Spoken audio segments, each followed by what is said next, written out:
Before you can confront the shadow, you have to see it. And that's not easy. By definition, the shadow is what we've hidden from ourselves. It's the fear we deny, the jealousy we suppress, the shame we pretend doesn't exist. But here's the truth.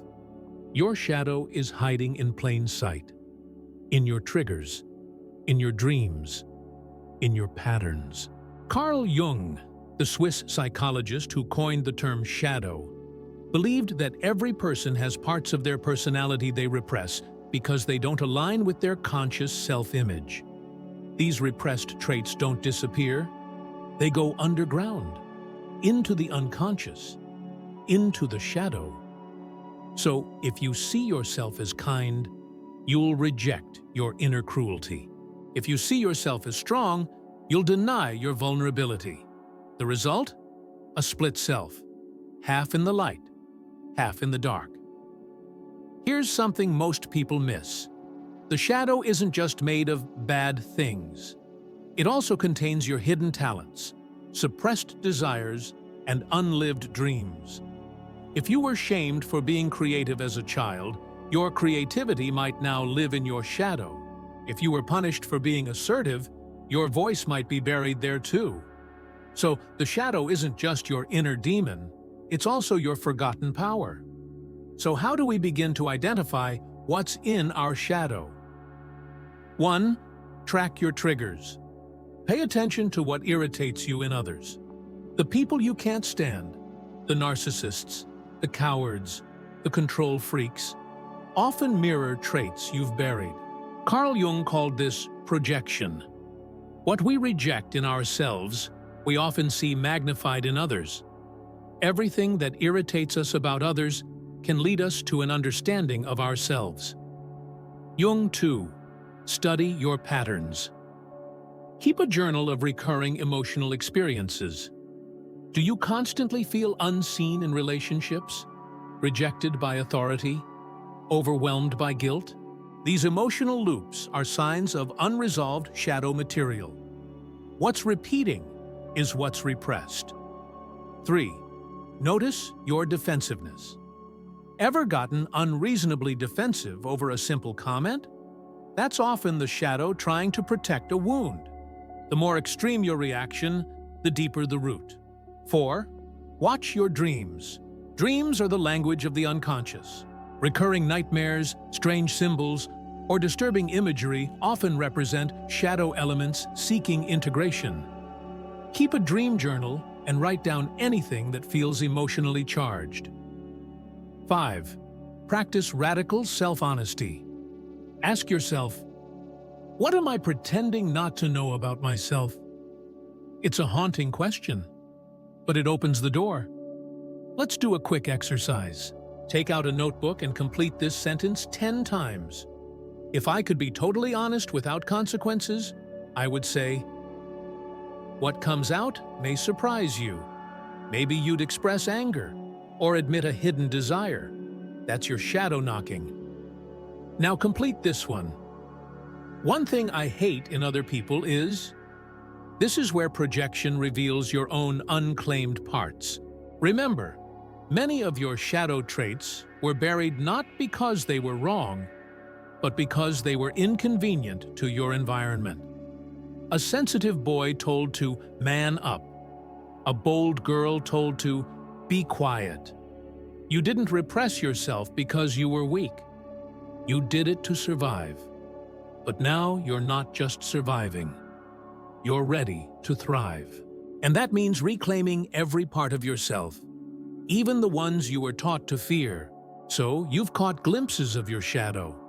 You've noticed the patterns, the triggers, the projections. Now comes the part that most people avoid, facing it. And it's not easy. There's a reason the shadow stays hidden. It's uncomfortable. It holds our guilt, our envy, our shame, our impulses. And yet, within all of that darkness lies the seed of transformation. The shadow isn't bad, it's disowned. Here's a paradigm shift. The shadow is not the villain. It's the wounded child. It's the part of you that got exiled from your conscious identity because it didn't fit the you the world wanted. When we disown these parts, they don't disappear. They just work behind the scenes. They influence our decisions, sabotage our goals, and distort our relationships until we say, "I see you, and I'm ready to bring you home." Integrating your shadow doesn't mean indulging it. It doesn't mean giving your anger free rein or excusing bad behavior. It means acknowledging those feelings, understanding where they come from, and allowing them to be part of your full self, with consciousness, not repression. Think of it this way. Your personality is like a house. If you lock part of it in the basement, the whole structure becomes unstable. Integration is unlocking that door, turning on the light and saying, "Let's talk." I used to identify as nice. I was accommodating, agreeable, always willing to help. And I believed that was who I truly was. But in shadow work, I discovered something unsettling. I also had a tyrant in me, someone who wanted control, who resented being taken for granted, who was furious about being overlooked. That part scared me. I didn't want to be selfish. But once I acknowledged it, something shifted. I started setting boundaries, saying no. And strangely, I became more genuine, and people respected me more. The tyrant wasn't evil. It was the part of me that had swallowed too many no's and finally wanted to speak. So how do you actually face the shadow without being overwhelmed? 1. Dialogue with your shadow. This might sound strange, but it's powerful. Write a letter from your shadow. Ask it, "What do you want me to know?" Let it respond, uncensored. Don't judge. Just listen. You might be surprised what comes up. 2. Mirror work. Look into your own eyes in a mirror and say, "I accept the parts of me that I don't yet understand." Speak to yourself with compassion. This simple act can stir deep emotion. The shadow hears you. 3. Name the pattern. When a shadow trait shows up, say jealousy, pause. Instead of suppressing it or acting it out, name it. Ah, here is jealousy. Naming it creates space. Now you can ask, what are you really trying to protect? 4. Use safe containers. Shadow work can unleash intense emotion. That's why it's crucial to do it in safe spaces, journaling, therapy, somatic practice, or trusted group work. Don't go into the basement alone without a flashlight. 5. Welcome the ugly truth. Ask yourself, what am I most afraid to admit? Then admit it, even if just to yourself. Even if your voice shakes. The truth will not destroy you. Denial will. Facing your shadow threatens your identity. If you've built your life around being the good one, the strong one, or the spiritual one, then seeing your own weakness or anger can feel like a betrayal. But it's not. It's expansion. It means you're becoming whole. Integration asks you to be real, not perfect. This isn't a one-time journal prompt. Shadow work is cyclical. Just when you think you've healed, life will throw you a new situation that hits an old wound. That's okay. Each trigger is a new invitation to bring more of yourself into the light. Let's be clear. When you ignore the shadow, it doesn't go away. It festers, and it often emerges in destructive ways. The partner who cheats, not out of lust, but out of a craving to feel alive. The leader who bullies under the guise of being tough. The healer who manipulates because they've never healed their own need for power. Repression becomes possession. The parts you deny take over. You've seen it. Maybe you've lived it. It's time to change the script. Here's a ritual I recommend. Write down a shadow trait you've noticed. Maybe envy, rage, or neediness. Light a candle. Say aloud, I acknowledge you. You are part of me. Then write how this trait once helped you. Maybe it protected you, helped you survive, or pointed to an unmet need. Say, thank you. I now choose to bring you into my awareness with compassion. Simple, but powerful. You're rewriting the contract with yourself. Most people chase freedom by changing their outer life, jobs, partners, habits. But real freedom? It begins inside, when you stop hiding from yourself, when you make peace with your contradictions, when you can sit with your darkness and not flinch. That's the work of the shadow. Not to make you perfect, but to make you whole. You've met your shadow. You've seen its face. Maybe you've started to understand it.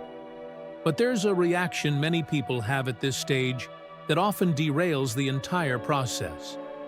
I hate this part of me. And that's where the real battle begins. Not with the shadow itself, but with how we treat ourselves once we've seen it. That's why this chapter is so critical. Without self-compassion, shadow work turns into self-attack. And instead of integrating, we begin to implode. Let's change that. If you've ever uncovered an aspect of yourself that felt ugly, shameful, or wrong, you know the pain that comes with that discovery. The instinct is to hide it again, to judge, to scold. But that reaction is exactly what created the shadow in the first place. Remember, the shadow is not evil, it's exiled. And exile isn't healed by punishment, it's healed by understanding. Self-compassion doesn't mean excusing harmful behavior. It means saying, I see you. I know why you're here. Let's work together now. Let's go deeper. Most of our shadow traits were formed in childhood. Maybe you were told that crying was weak, or that your anger made you bad, or that wanting attention made you selfish. So what did you do? You buried it. You learned to survive by splitting yourself in two. The shame you carry today is often not even yours. It was given to you, handed down, inherited, absorbed from parents, teachers, cultures. You didn't choose your shadow. You adapted to it. But now, you do have a choice. You can stop punishing yourself for a strategy that once saved you.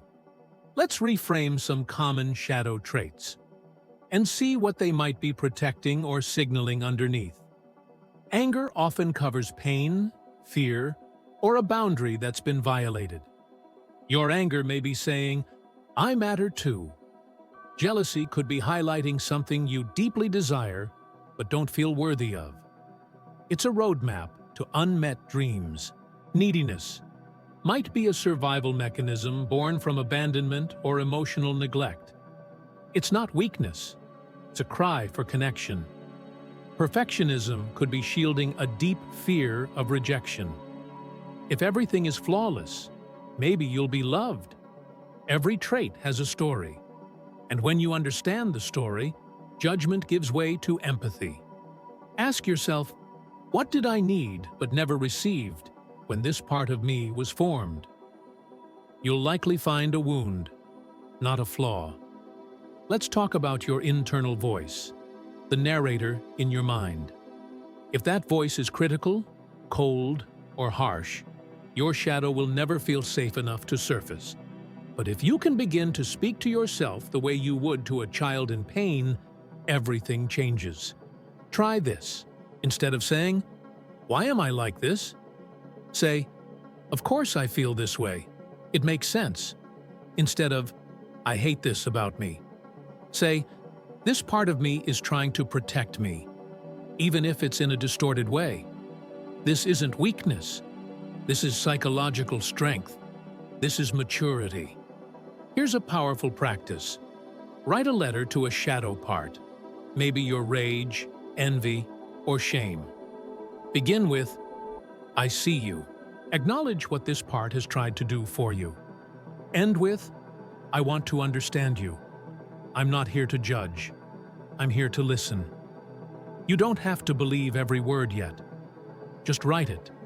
Over time, this begins to rewrite the emotional relationship you have with yourself. Let's get real.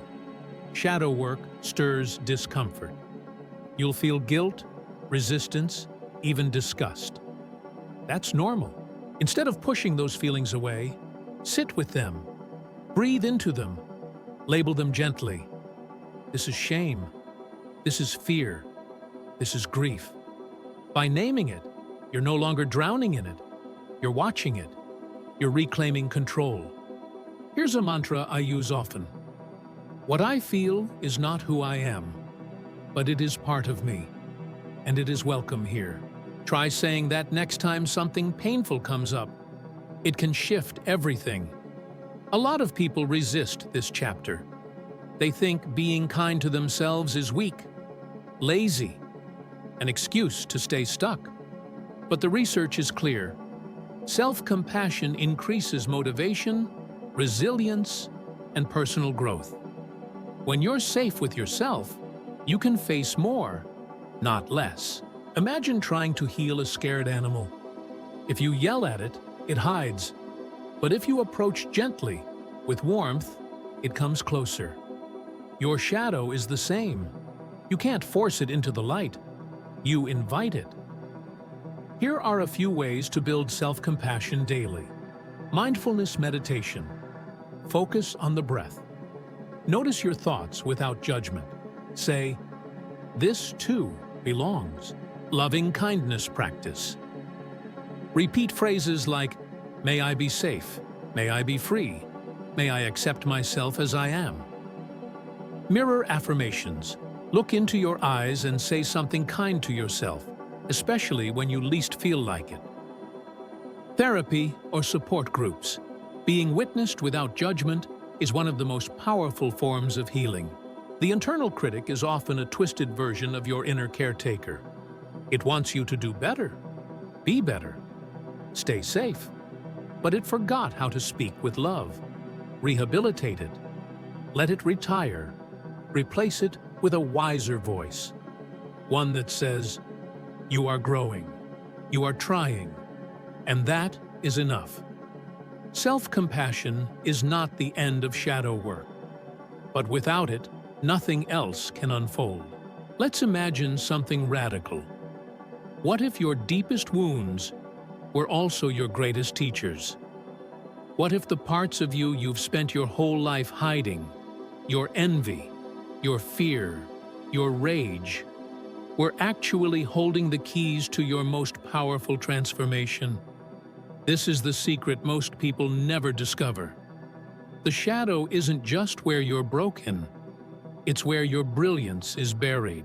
And when you stop fighting it, when you face it, integrate it, and listen to it, it doesn't weaken you. It unlocks you. Welcome to the real power of shadow work. Think of the greatest stories ever told.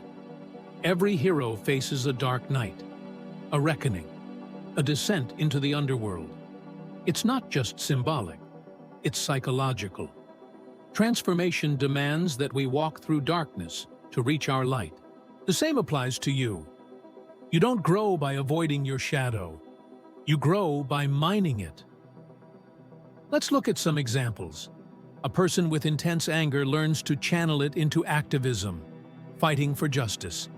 A person with deep shame transforms it into empathy, becoming a therapist or healer.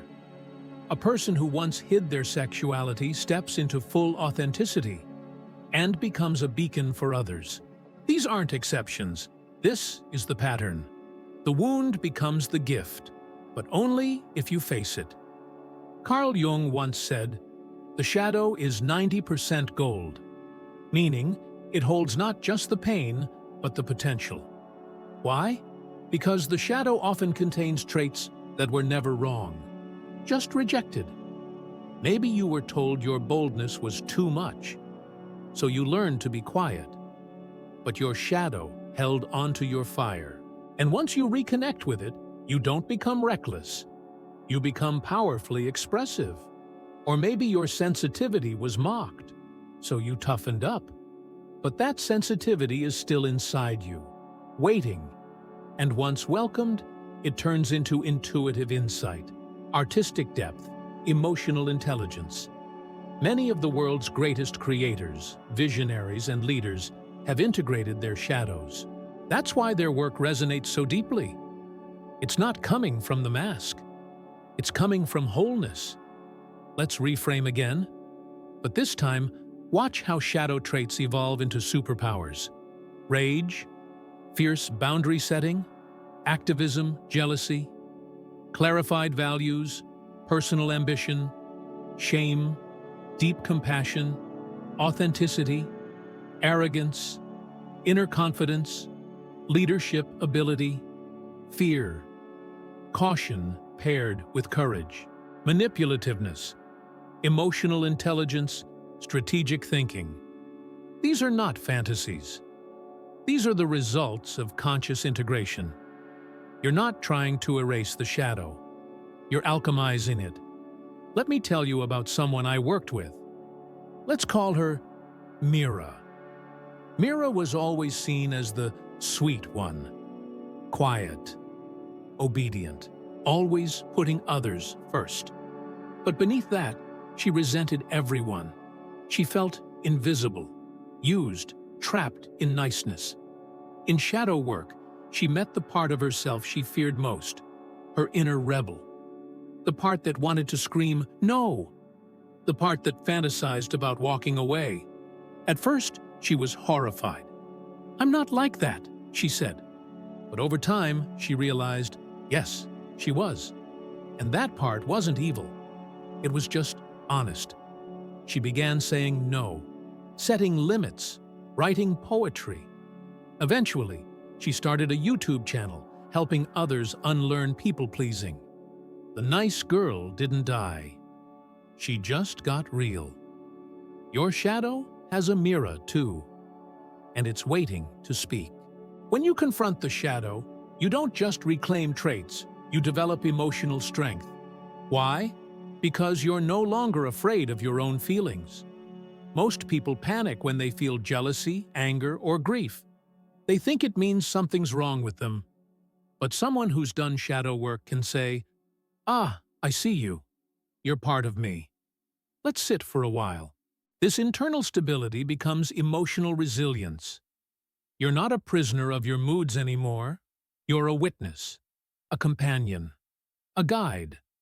There's a field in psychology called post-traumatic growth. The idea that people can emerge from pain with new meaning, purpose, and perspective. But not automatically.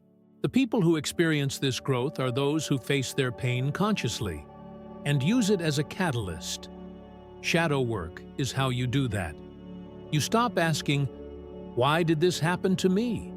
and start asking, "What wants to be born through this?" It's not bypassing pain. It's transforming it. When you integrate your shadow, something subtle but profound happens. You stop needing to perform. You stop needing to be perfect. You stop needing to prove. Because you've accepted the whole of who you are, not just the polished part. And ironically, when you do this, people are drawn to you more. Why? Because they can sense your authenticity, your inner freedom, your groundedness. This is what wholeness looks like. You're aware of your darkness, but not ruled by it. You're connected to your light, but not arrogant about it. You can say, "I don't have it all together," and still love yourself anyway. That's the power of the shadow. Take a deep breath. Right now, wherever you are. Now ask yourself, what part of me am I still trying to fix, hide, or perfect before I can feel worthy of love? Chances are, something just flashed in your mind. A flaw, a mistake, a part of your identity you still feel ashamed of. And that's exactly where we need to go next. Because if shadow work teaches us anything, it's this: you don't need to be perfect to be whole. We live in a world obsessed with perfection. Social media sells us idealized versions of beauty, success, relationships, and even healing. Everywhere you turn, there's an image of how you should be. The perfect body, the perfect partner, the perfect morning routine, the perfect spiritual practice. And when we can't match that, we feel broken. But here's the truth nobody tells you. Perfection is a mask. Perfection is fear, wearing a pretty outfit. And perfectionism is not the pursuit of excellence. It's the avoidance of rejection. Shadow work rips the mask off. It says, "Show me the mess. That's where the real you lives." There's an old Japanese art form called kintsugi, the practice of repairing broken pottery with gold. Instead of hiding the cracks, they're highlighted, made beautiful, transformed into the most interesting part of the piece. What if you did that with yourself? What if your wounds weren't things to hide, but sacred threads in your story? You don't become whole by covering your cracks. You become whole by honoring them. Let's clarify something important. Self-acceptance doesn't mean you stop growing. It doesn't mean you settle. It means you stop hating yourself while you grow. Growth from shame is fragile. Growth from love is sustainable. When you accept your flaws, your trauma, your quirks, your emotions, you stop fighting reality. And when the fight stops, healing begins. Instead of saying, "I'll love myself when I change," try, "I'll love myself while I change." That one shift changes everything. Psychologist Carl Rogers once said, "The curious paradox is that when I accept myself just as I am, then I can change." That's not just philosophy. It's neurobiology. When you shame yourself, your brain activates a stress response. It shuts down your ability to think clearly, learn, or grow. But when you feel safe, when you feel seen, your nervous system relaxes. You become receptive, open, curious. Shadow work isn't about fixing yourself. It's about reconnecting with the parts of you you've abandoned. It's about saying, "Even this belongs. Even now, I am enough." Try this journaling prompt.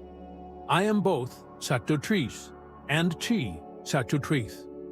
For example, I am both strong and scared. I am both kind and selfish. I am both wise and still learning. This exercise reminds you, you don't have to be either or. You are both and. You are a human being, not a brand. Watch how you talk about yourself. Words like, "I always mess up. I'm just bad at relationships. No one will ever accept this part of me." These aren't harmless thoughts. They're scripts, and your nervous system believes them. Instead, try, "This is hard, but I'm learning.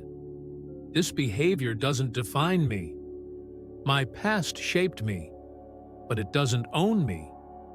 You're not lying to yourself. You're speaking from your wholeness, not your wound. Here's the most beautiful irony of shadow work. The parts you fear will make people run from you are often the very parts that make people feel close to you. Think of the people you admire. Is it their perfection? Or their honesty? Their willingness to be real? Vulnerability doesn't weaken relationships. It strengthens them.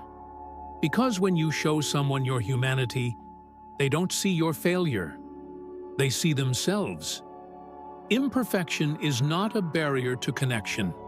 It's the bridge. True bravery isn't charging into battle. It's saying, "I need help. I'm scared. I'm still healing.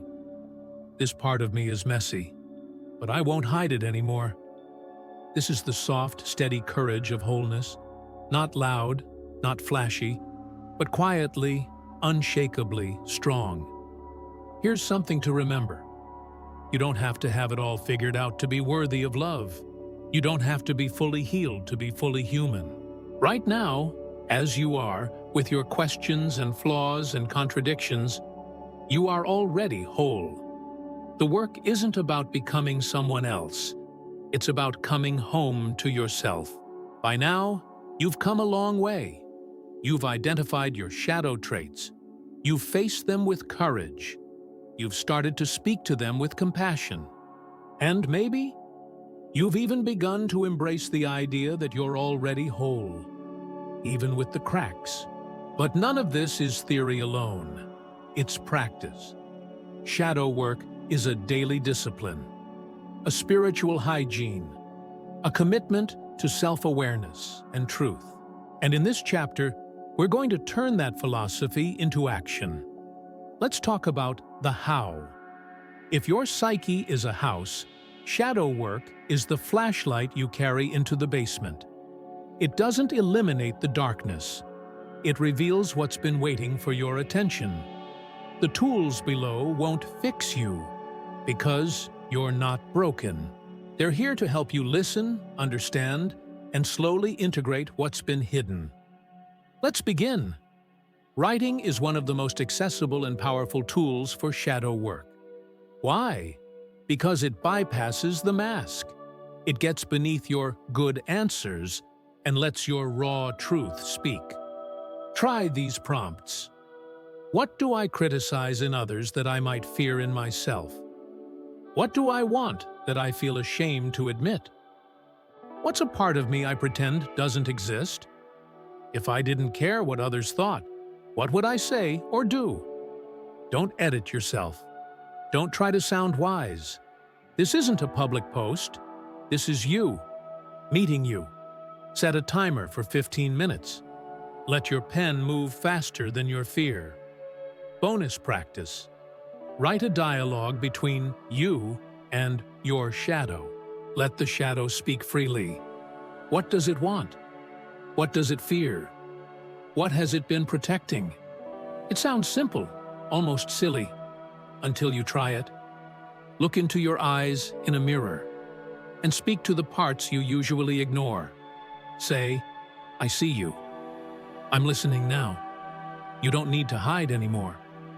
You are safe with me. Do this daily for a week.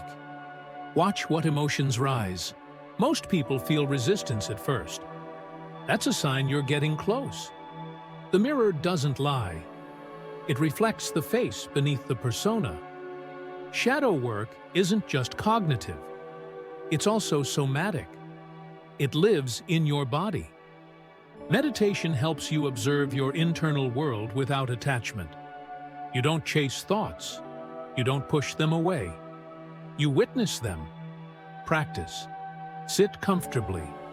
Close your eyes. Focus on your breath. When thoughts arise, notice them like clouds in the sky. If emotions come up, name them. This is anger. This is shame. This is fear. Breathe. Let it be. Shadow feelings will surface here. Don't resist. Stay curious. Let the silence become a space of safety. Some emotions are too deep for words. That's where art comes in. You don't need to be a painter or a poet. You just need a willingness to explore. Draw your shadow. Write a monologue from its point of view. Make a collage of images that reflect your hidden desires. Dance your anger. Sing your shame. Sculpt your fear. Creativity bypasses logic. It lets your unconscious speak. And sometimes, what it says is breathtaking. There are some caves we shouldn't explore alone. A trained therapist, especially one familiar with Jungian psychology or internal family systems, IFS, can help you hold the heavy parts without collapsing. But even a mentor, a coach, or a conscious friend can mirror your truth. Because being seen fully without judgment is one of the most healing experiences in existence. Let someone see the parts you've hidden, not for validation, for liberation. Every emotional trigger is a doorway to the shadow. When you find yourself overreacting, getting enraged, defensive, jealous, ashamed, pause. Ask, what part of me is being touched right now? What old story is this bringing up? What am I afraid people will see about me? Instead of reacting outward, reflect inward. The shadow is trying to talk. Are you listening? Create a simple, mindful habit. Once or twice a day, pause and ask, what part of me is in charge right now? Is it the wounded child, the people pleaser, the hidden rebel, the abandoned artist? Naming it creates distance, awareness, choice. You're no longer possessed by your unconscious. You're in conscious relationship with it. Shadow work isn't about eliminating emotions. It's about balancing them. Your anger isn't bad. It just needs limits. Your fear isn't wrong. It needs a voice. Your selfishness isn't shameful. It's a reminder to set boundaries. You're not cutting parts off. You're reassigning roles. You're becoming the conductor of your own inner orchestra. Harmony comes not when all instruments play the same note, but when each plays in awareness of the whole. Some people create sacred space for this work. Candles, quiet music, a journal, a specific chair or altar. You don't have to, but ritual helps. It signals to your unconscious, this is a safe time to go deep. You can start with just 10 minutes a day. Even one question, one breath, one page in a journal. The depth doesn't come from complexity. It comes from consistency. So here we are. You've walked through the shadows, gently, bravely, and consciously. You've met the parts of yourself that once terrified you. You've journaled your truth, faced your reflection, sat with discomfort. You've begun to understand that the shadow isn't your enemy. It's your invitation. But here's something crucial to remember. This journey isn't over. It never really is. And that's not a burden. That's a gift. Shadow work isn't something you do once, check off a list, and move on from. It's not a weekend workshop or a single therapy session. It's a lifelong relationship with yourself. Because as long as you're growing, you'll be bumping into new edges. And every new chapter of life, a job change, a breakup, a new success, will reveal new shadows. That's not regression. That's evolution. Think of it like this. You're not circling back.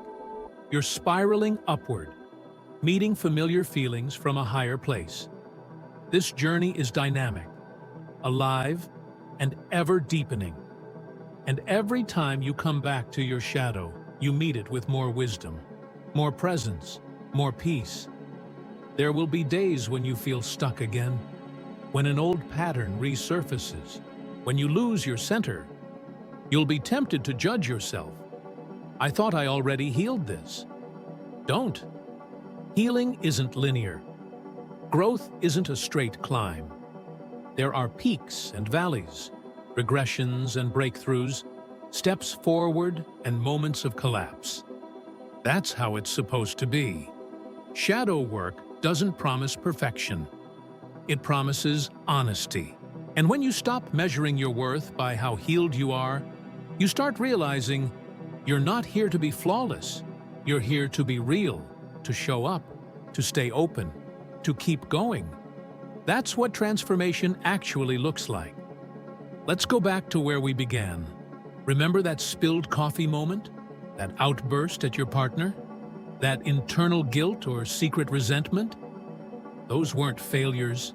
They were doorways, tiny portals into the parts of you that have been asking for attention. Every time you pause, reflect, and choose curiosity over judgment, you walk through that doorway. And on the other side, a more grounded, more whole, more authentic you. Not a version that pretends, not a version that pleases, but the one that breathes deeply and says, "This is me. I contain multitudes. I am light and dark, fire and silence, rawness and love. And I'm finally okay with all of it." Here's what starts to shift as you integrate your shadow. You become less reactive, more responsive. You stop seeking constant external validation.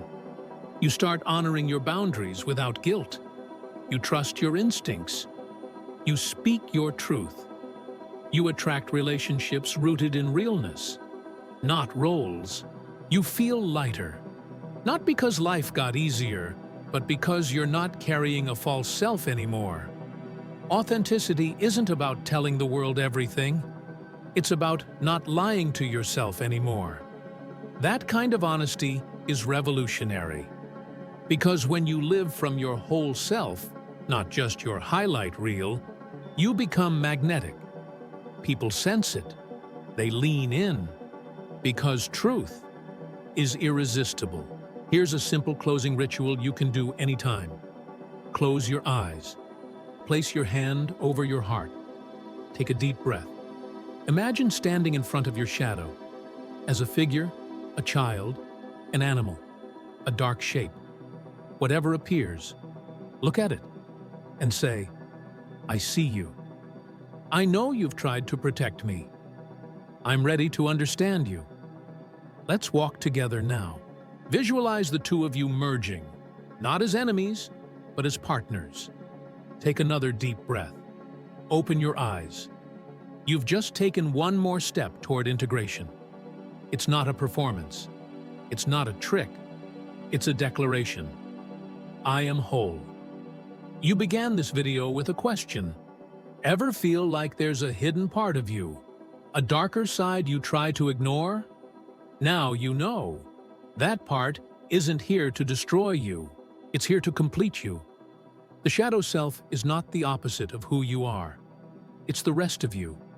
The forgotten songs, the untold stories, the locked rooms, the buried gifts. And as you face them, with compassion, courage, and curiosity, you step into something rare and beautiful, your truest self. So here's your invitation. Keep journaling, keep feeling, keep unraveling and rebuilding. Keep showing up for the parts of you that no one ever clapped for. Because one day, you'll look in the mirror and say, I know this face, all of it, and I love what I see. Welcome to the path of shadow integration. Welcome to a life of depth, truth, and inner peace. Welcome home.